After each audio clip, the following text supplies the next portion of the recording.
Bonjour à tous, c'est Maxime. Aujourd'hui, on va s'intéresser à une question intéressante. Unity, est-ce que c'est devenu profitable? Est-ce que enfin cet éditeur de software qui va devenir profitable? Tout le monde a mis ses billes à 40 dollars et aujourd'hui maintenant, tout le monde a mis ses billes quand il était à 200 et aujourd'hui maintenant à 40. On dirait que plus personne en veut. Ça fait super longtemps, tout le monde en parle, ah Unity, Unity, Unity. Tout le monde en rachète, tout le monde se dit ouais, là, là, Unity. Et au final, avant de commencer, je ne suis pas conseiller financier. Cette vidéo n'a pas pour but de vous placer un quelconque produit ou placement financier. Je présente quantitativement et qualitativement une entreprise. Voilà, qu'est-ce que j'ai dit? Il y a des gens, regardez, à 155. Ça a baissé, hein. Et c'est remonté, hein. Et c'est remonté. Donc les gens, ils se disent, ah, regardez, 150, ça a baissé à 90, ah, c'est remonté. Ouais, en des mois, hein. En des mois. Regardez la baisse.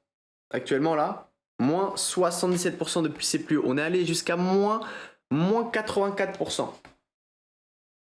Il n'y a même pas besoin de lui mettre une tendance de la régression. En fait, ce qu'il faut comprendre, c'est quand l'entreprise elle est sortie, elle faisait déjà pas d'argent. Regardez, elle était valorisée à moins 140 fois ses bénéfices. Moins 140 fois. Ici, on était à moins 105. Vous voyez les marges? Mais en fait, il fallait direct le voir. Sur ce genre d'entreprise, c'est uniquement... En fait, on cherche juste à se dire, ah, elle fait pas d'argent encore, mais c'est pas grave. Elle en fera plus tard. Vous voyez les volumes, 10 millions. On est sur des volumes énormes pour une capitalisation à 15 milliards. 15 milliards, vous voyez. Marge nette, oui, là, elle est en train de sortir de l'eau, peut-être. Peut-être, mais ça ne veut pas dire qu'elle va devenir profitable aujourd'hui. Là, elle est sur un peu à moins 14. Alors oui, vous me dites, ah, vous achetez cette entreprise 40 dollars aujourd'hui, nana, et quand elle sera valorisée, elle sera à des chiffres astronomiques. Et ça veut rien dire du tout. Ah, service technologique, logiciel, préassemblé. Qu'est-ce qu'elle fait? Regarde, on va voir la déclaration. Alors peut-être que son revenu total, il fait quoi d'augmenter? Je dis pas. Hein. Voyez, regardez, le revenu total, il a plus que quadruplé, etc. Mais après, regardez-moi ce revenu net.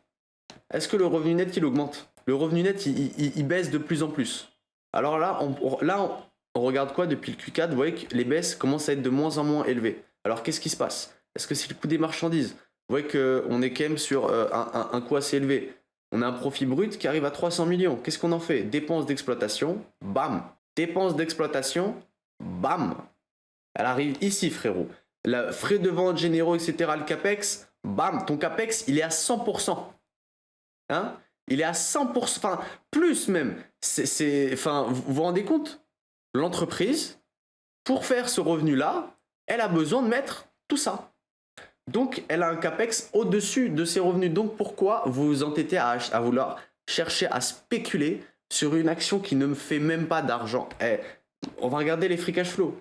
Ah, un free cash flow positif peut-être là. Là, vous voyez ici aussi un free cash flow positif. Ok, regardez, cash les activités d'exploitation, 47 millions. Je ne sais pas comment on l'a fait avec des revenus négatifs, hein, mais on sait, vous voyez, on sait jamais. Qu'est-ce qu'on en fait? 19 millions ici, là. Émission d'actions, voilà. Vous voyez le nombre d'actions qu'on émet? Là, ici, ah, on a racheté des actions, là, au Q4. Pour 1 milliard 400 millions. Vous vous rendez compte? On a racheté pour 1 milliard 400 millions d'actions. Ici, là. Est-ce qu'on le voit sur le graphique ou pas? Décembre 2022. On était où en décembre 2022?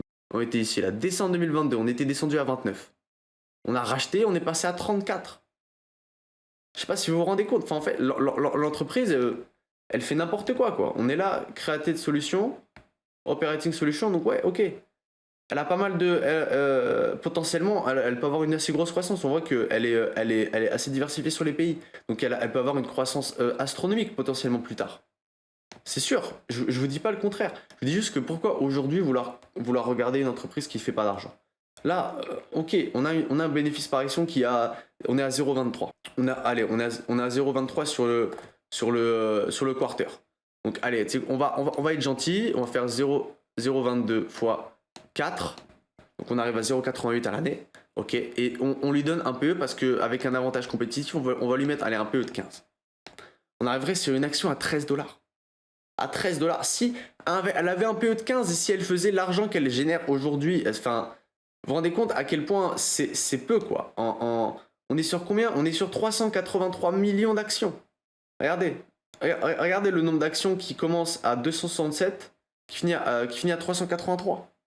On est sur un nombre d'actions qui ne fait que d'augmenter. Donc en fait, même si on regarde en flux de trésorerie, etc., l'action, elle est complètement déconnectée de son vrai prix parce qu'elle ne vaut rien actuellement.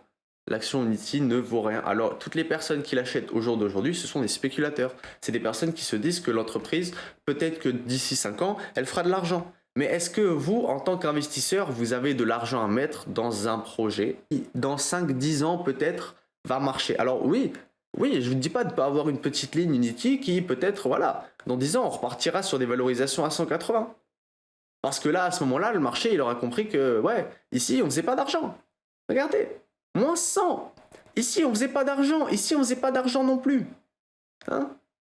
On fait pas d'argent là. Là, on fait pas d'argent. Et là, regardez, le marché, il a fait, ah, ok, on fait pas d'argent en fait. Et ouais, on fait pas d'argent parce que, regardez, les marges, nanana, elles bougent. Et là, boum, boum, boum, boum, boum. Vous voyez, jusqu'ici, là, septembre, on est sur des marges à moins 68%. Vous vous rendez compte? Qu'est-ce qu'on nous dit dans la lettre pour les shareholders? Vous voyez ici, on est sur un revenu qui augmente. Ajusté aux EBITDA, 99 millions. Ok, on est sur une entreprise qui potentiellement commence à être génératrice d'assez d'argent. Vous voyez que seulement sur le trimestre, ça augmente énormément, alors qu'on n'est pas sur des, on n'est pas sur des entreprises qui peuvent avoir des croissances phénoménales. Enfin, en ce moment, il n'y a pas de croissance pour tout le monde. Ici, ce qu'elle nous dit, elle crée des solutions pour faire telle chose. Elle a des licences. Voilà, la licence, elle est à 4 900 $ par an pour la licence Unity, pour les développeurs. Donc, vous voyez que elle vend pas mal de licences. Donc, on commence à sortir la marge de l'eau. Voilà, on nous dit que Go Solution revenu a monté de 155% year of the year et up 7% sur les basiques et 9% sur les basiques depuis le début de l'année. On nous dit que les pubs a été la priorité depuis les niveaux élevés du Covid et le fort impact du. On nous dit que les pubs, ça a été la priorité de l'année parce qu'il y avait un très gros impact sur le Covid et c'était vraiment pas assez intéressant.